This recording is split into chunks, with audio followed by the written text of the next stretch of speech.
my name's Leo and this is my 1982 Volkswagen Polo.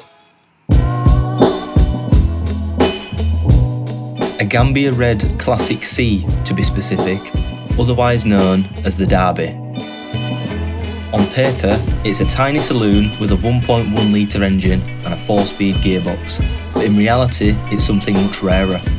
This car is over 40 years old, yet it's covered less than 80,000 miles, and in a country where most were scrapped decades ago, there are just a handful of these still registered today. It's got 15-inch rotor wheels wrapped in stretched Nankang AS1 tyres for style and performance, with tier Technix coilovers, a custom stainless steel exhaust, and a Golf GTI front splitter. It drives far from standard.